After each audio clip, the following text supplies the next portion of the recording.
and welcome to my video on the Nikon Z8 Video Rigs, where I show you 3 different video rigs, one for each budget or job, from beginner to pro use, or looking at it another way, from super fast, lightweight, run and gun rigs to full-on video rigs. I break down their uses, their costs, and of course, how to build them too as well.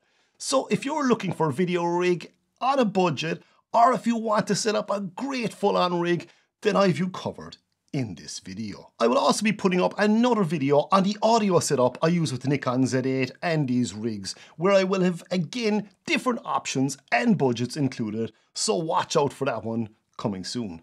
Anyway, enough talking, let's get into the rigs and I'll walk you through them.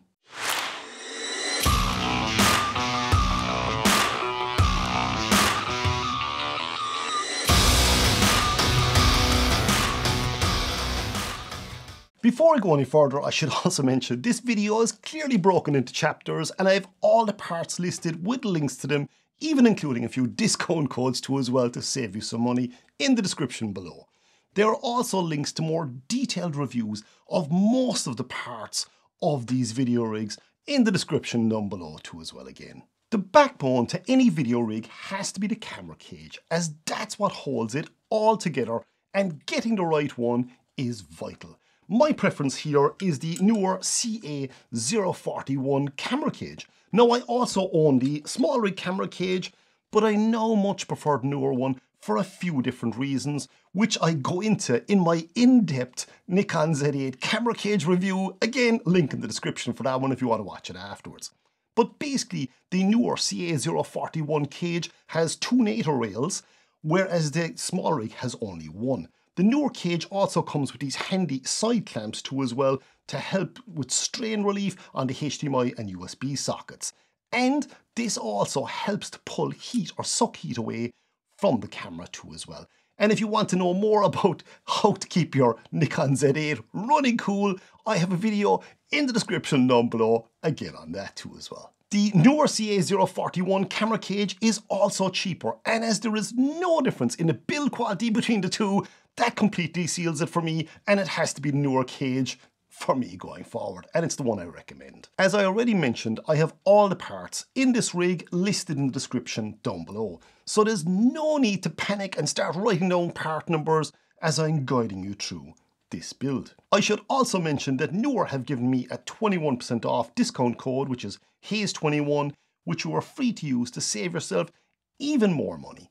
Anyway, enough talking. Let's start building the first rig. So we'll start with a simple run and gun rig, and this is absolutely perfect for beginners, hybrid shooters, and people looking to travel light and still getting amazing footage. It's also seriously fast to assemble and disassemble. Now, this kit in total costs less than $200, and considering you're getting the cage, the V&D filter, a top handle, and a side handle, in that, it's a complete bargain. Now don't be fooled by its no-frills looks or price. This video rig means business from the get-go, and it can be put together and taken apart in less than a minute. As I said already, you have everything here you need to seriously step up your video game, and for less than $200, that's a complete bargain. I'm going to start the build in order of importance, so if you're buying one piece at a time, this is the way I would do it. Firstly, let's fit the Neewer CA041 camera cage. So what I'm going to do is I'm just going to take the key off the bottom here, and I'm going to pop the camera in here, turn it upside down and let it sit in position. And I'm just going to tighten up the locking screw here and give it 2 seconds if I try not to drop it too often. And we're nearly there, and I believe that is it. I put that back in place. That's held in place by a few magnets. Now, I normally have the cage on my Nikon Z8 the vast majority of the time, so I don't need to take it on and off. So I just put a lens on my Nikon Z8 here now, and our next step is to fit the V&D filter. But before we do, let me tell you why you need a V&D filter or variable neutral density filter, and why this particular V&D filter is great. Firstly, it has 1 to 5 stops of a light reduction, making it ideal for most shoots. to help you bring your shutter speed back down so you can obey the 180-degree shutter rule, which basically states your shutter speed should be twice your frame rate so you get that soft, silky, smooth, fluid feel to your videos. If you want to learn more about that, I have a video in the description below on the best video settings for the Nikon cameras, so do check that out at the end too as well. Secondly, this Neewer V filter is brilliant as it gives you no color cast. Thirdly, it also avoids the dreaded X pattern some V filters give. And finally, it's amazing value for money, the price of just $108.99 for an 82mm filter, which is the standard size filter I use. But you can also buy it in 77mm or smaller V filters, which are cheaper yet again. And don't forget the 21% discount code comes off that price yet again, make it even cheaper. I have a full review for this filter where I show you its color neutrality and full ND variation with no X patterns or issues whatsoever. Again, I will leave a link in the description below for that one. So let's fit it onto the lens. It simply screws onto the lens, put it in the front and tighten it up. That's it. That's your V&D filter fitted to your lens, and you can adjust it by just turning it. And that is going to let more light in or block light, depending on the way you're turning it. So our next step is to get ourselves a Nato side handle. So this is the Neewer CA048 side handle, and it's super fast to pop on and off the camera cage. You just simply slide it on. So just slide it on and tighten the lever here, and that's it. Like, how fast was that? The speed at which you can attach it is all down to the Nato system itself. It's a very simple but very strong catch system that simply slides into place and locks with a twist of this particular lever here. A side handle is fantastic to help you stabilize your camera, as you have a far wider and stronger grip on the camera, and this extra width helps give you a bit more leverage so minor movements don't seem as pronounced in your footage then.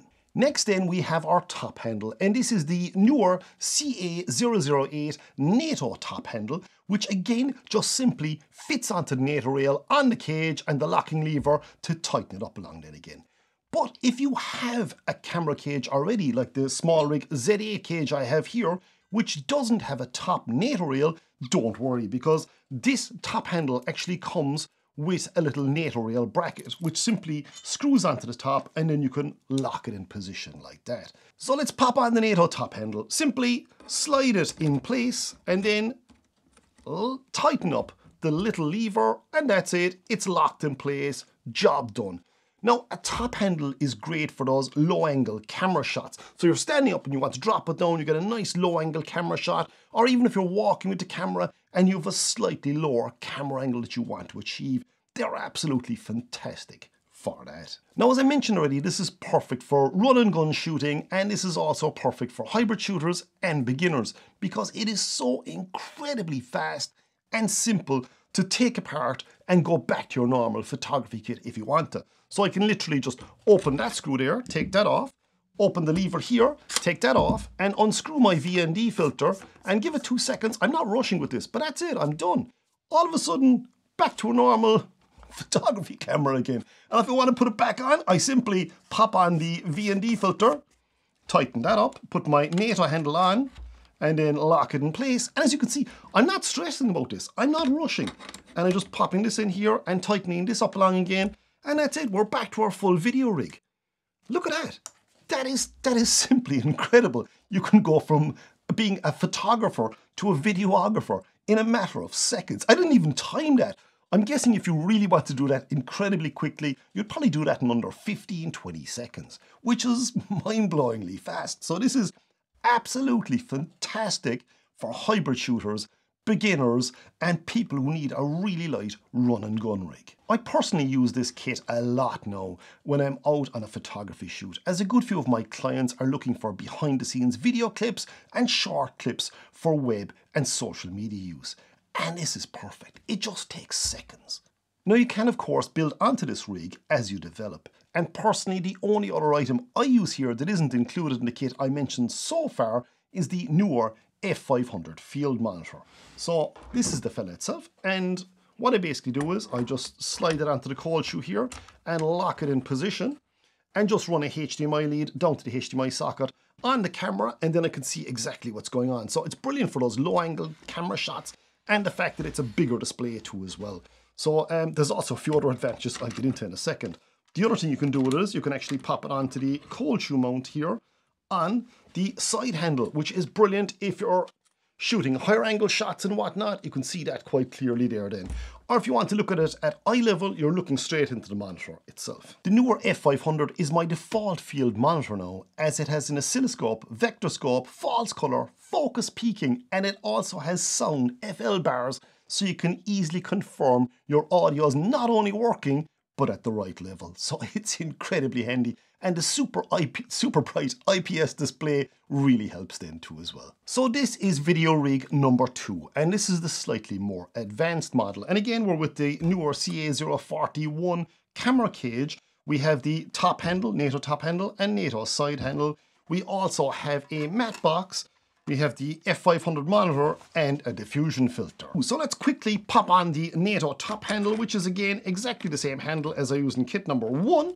And I'm going to pop on the Nato side handle again, which is again exactly the same thing. So both of those are fitted. They're both very solid and there is no fear of them. So let's pop on our matte box. And the matte box I'm using here now is the Neewer PG002 matte box. And this matte box comes with 4 of these lens thread adapters. This is the 82mm lens thread adapter, which is the one I need for this 82mm filter thread lens. But it also comes with 77, 72 and 67mm thread adapters. So to fit it, all I do is just simply screw this on to the front of the lens itself. There we go. That's it in place there now. And to fit the matte box then, all you do is you can tighten it or release it. It's released there now, so I'm just going to slide that over the lens thread adapter and I'm going to tighten that lever up, and that's it. That's fitted in place now. That is our matte box in. Now the French flag on top, we can release that by opening this out, and there we go. The French flag is great for reducing unwanted flare and improving contrast in your scene, so you're limiting the light coming in or overhead light coming in from the sun or overhead lights if you're shooting indoors and things like that. So French flag is really handy. Now on this unit, there are actually 2 filter trays. So it means we can use 2 different filters. So if I press the release button here, I can take the first one off and press the second one and I get the second one off if I pulled it out properly. So there we go. Putting a filter into one of the filter trays then is very straightforward. You just simply put it in on the side with the metal bracket here first and then push it over. And once I release that, it should fit in. There we go. It's actually gone down into place now.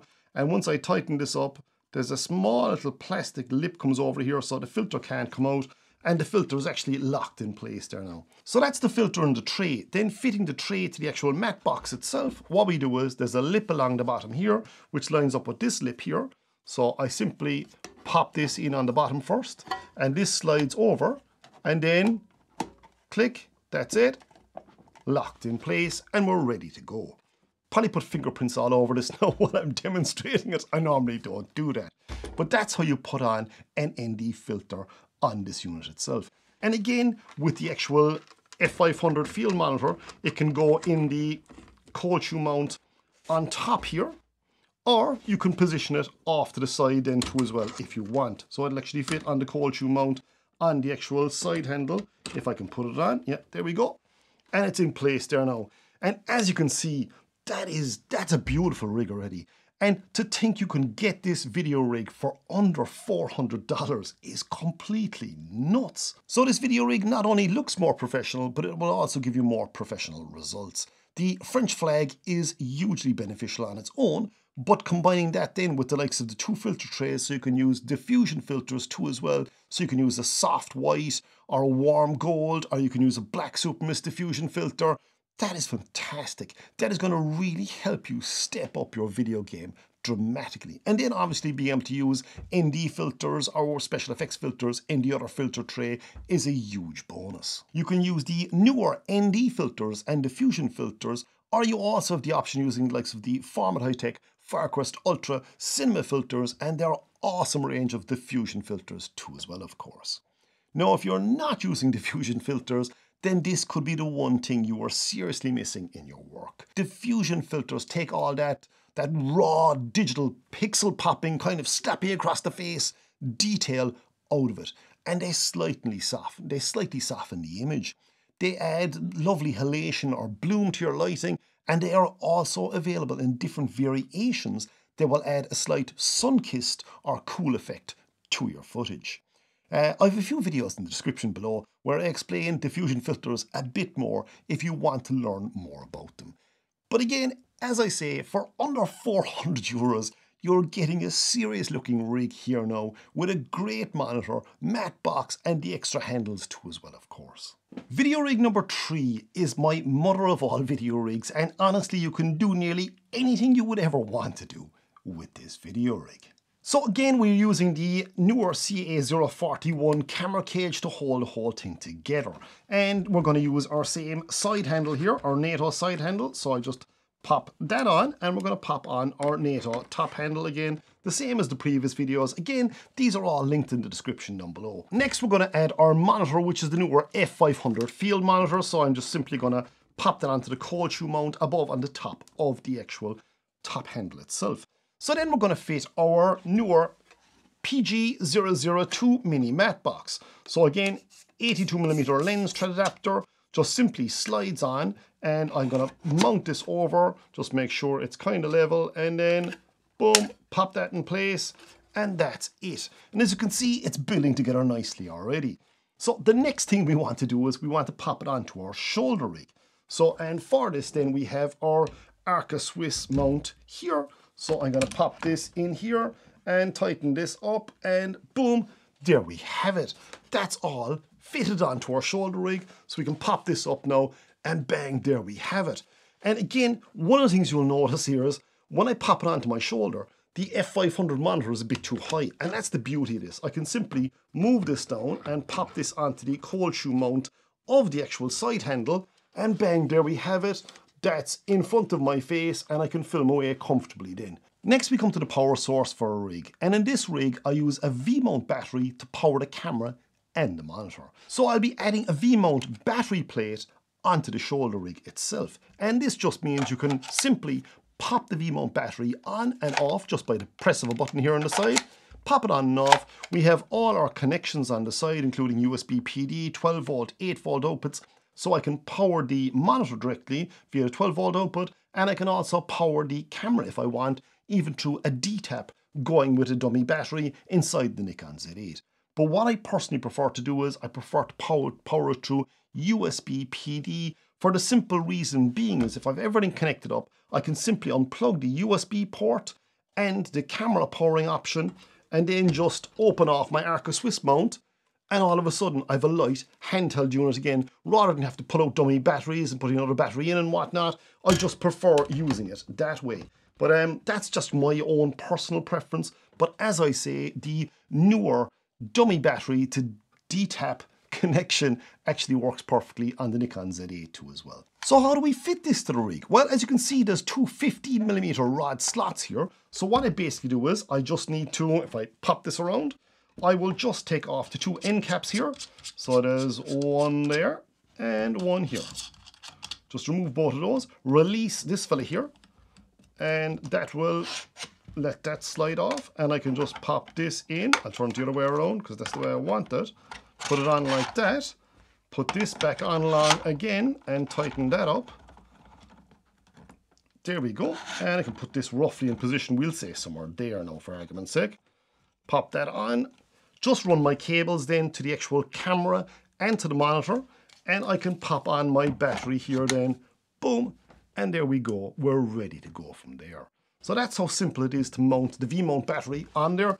And the one real beauty that is, it adds a bit more weight to the back of the rig, so it helps it sit in position on the back here too as well. So I generally like to pull this back another small little bit so it's sitting more over your shoulder, so it just feels a bit steadier. And I forgot to put on the end caps, so I'll just pop those on super quickly. So the only other thing that's left to show you here now is the Neewer follow focus system. Now I have a completely separate video on this follow focus system and how you use it. So do check that out. It's in the description down below. Rather than me running through exactly why you need a follow focus system and what it'll do for you, trust me, these are brilliant little gadgets. But how do you mount it onto the camera? Well, you can simply screw the bracket onto the side of the cage itself, or in this situation, what we can do is we can actually remove that bracket and we can mount it on here. So what I'm going to do here now is take off the actual mat box here now again, just for a second. So I have the mat box taken off and I'm going to unscrew the end caps here. So that's one end cap and this is the other end cap. And then I'm going to open this out. So this comes off. I'm going to fit the follow focus here. And then I'm going to pop this back on along again. And there we go. Yeah, and tighten that up. That's it. Fit those two end caps. That's that. And that's this. There we have it. And just pop the mat box back on again and tighten that up. Boom, there we go. So the adjustable focus gearing is on the focus here now, and I'm just going to put this into position here now, and I'm going to try and tighten this up from the wrong side of the camera. So if this doesn't work, don't blame me now. This is incredibly difficult because I'd normally have the camera spun around the other side, but there we go. That's it. So you can adjust your focus here now with the follow focus unit. So that's it working there now. So this is Video Rig 3 completed now. And just to show you how easy it is to kind of take it apart, I can simply unscrew this and go like that. And I have a lighter rig then, which is a lot easier to carry around. And the only thing I'd need to do with that is literally pop a battery onto the back of the F500 monitor and away I go. Because before I would have been powering it from the V-mount battery plate and the camera would have been powered by USB PD. I just simply pull out those two cables, pop a battery in here, and away I go. I'm ready to rock and roll. That's one of the reasons why I don't use the D-tap to dummy Nikon Z8 battery, but I know a lot of people do, and they much prefer using it. And that's totally cool if that's what you want to do. So pop it back online again, catch it, pop it on here on the bottom, and tighten that up, and away we go. So yeah, Video Rig number 3 is by far and away my favourite, and this is the rig I personally love.